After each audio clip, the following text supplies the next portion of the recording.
آپ یہ چاہیں گے کہ پرائم منسٹر صاحب بڑی مدت کے بعد جموں کشمیر آئے اور کچھ لوگوں کو یہ امید تھی کہ شاید کچھ لے کر آئیں گے، لیکن میں ذاتی طور پر یہ بتاؤں گا، مجھے کچھ لگ رہا تھا کہ شاید پرائم منسٹر آف انڈیا پورے ملک کے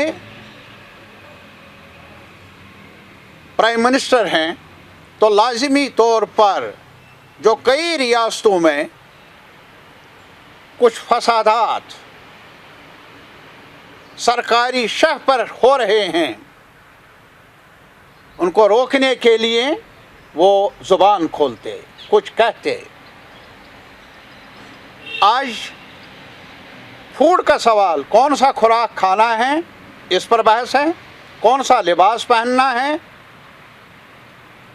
آپ آج یہ نہیں ہے کہ آپ ہندوستانی شہری ہے، آپ کس ذات کے ساتھ ہیں، کس مذہب کے ساتھ ہیں۔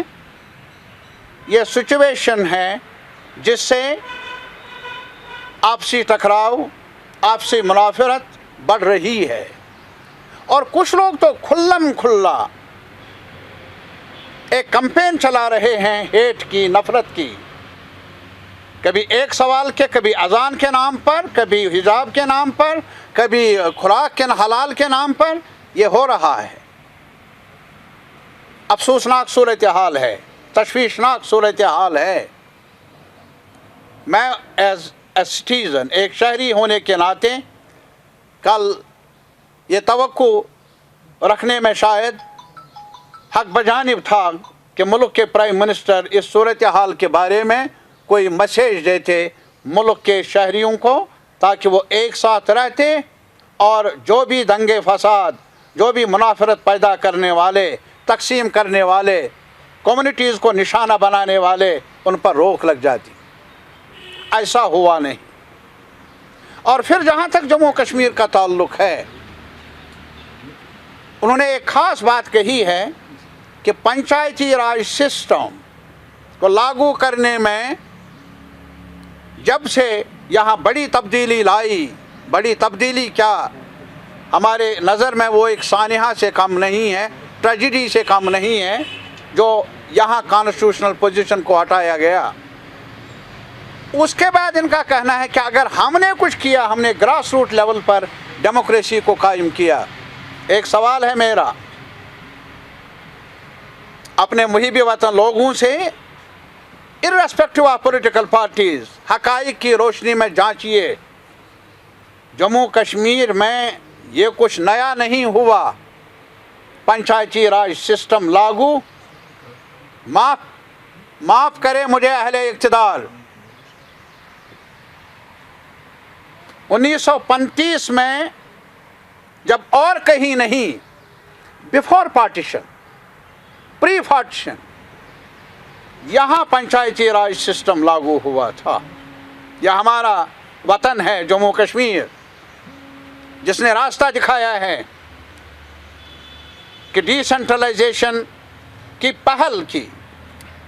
اور اس کے بعد میں یہ بھی یاد دلانا چاہوں گا پورے ملک کے لوگوں کو کہ یہ 1944 میں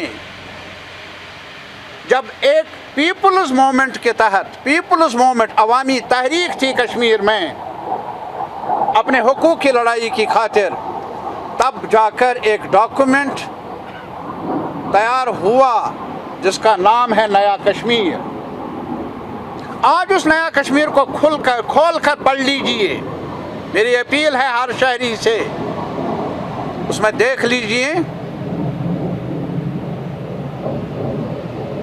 وہاں پر not only decentralization but empowerment، یہ جو آج یہ ایک لفظ استعمال کیا جا رہا ہے سیلف رول، اس سیلف رول کے بارے میں سب سے پہلا جو دشا مقرر کی ہے وہ اس نیا کشمیر ڈاکومنٹ نے، جو رزلٹ تھا پیپلز موومنٹ کا، جو عالموں نے نہیں بنایا، نو، جو ایک لانگ رن سٹرگل کا نتیجہ تھا۔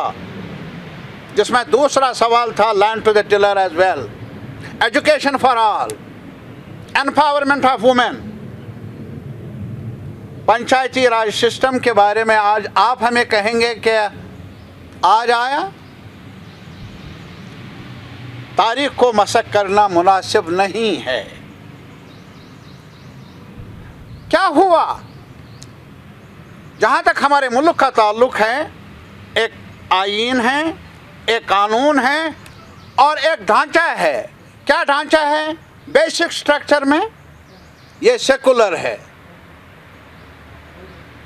سیکولر ہونے کے مطلب کیا ہے کہ آپ کا عقیدہ، آپ کی فیتھ اپنی جگہ، لیکن جہاں تک حکمرانی کا تعلق ہے، حکومت کا تعلق ہے، سرکار چلانے کا تعلق ہے، اسٹیٹ کا تعلق ہے، اس میں آپ کے عقیدے کا یا حکمران کے عقیدے کا کوئی دخل نہیں ہوگا۔ صاحب، بغلیار پروجیکٹ بنایا ہے یہاں، اسٹیٹ جو ہماری کارپوریشن ہے، قرضہ ہے اس پر، اسٹیٹ کارپوریشن پر۔ آپ نے تو ہزاروں کروڑوں کی گنتی کی۔ کچھ پیسہ دیتے آپ تاکہ وہ قرضہ چکاتے،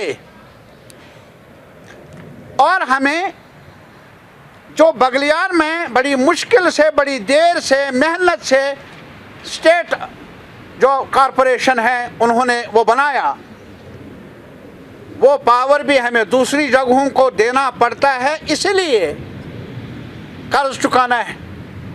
اور جموں کے لوگ گرمی میں ان کا بے حال ہو، بدحال ہوں، وہ کشمیر میں ہمیں امید تھی شاید کچھ کہتے آپ، ان ہزاروں کروڑ میں کچھ پیسہ دیتے تاکہ راحت ملتی جموں کو، کشمیر کو اور دور دراز والے علاقوں کو۔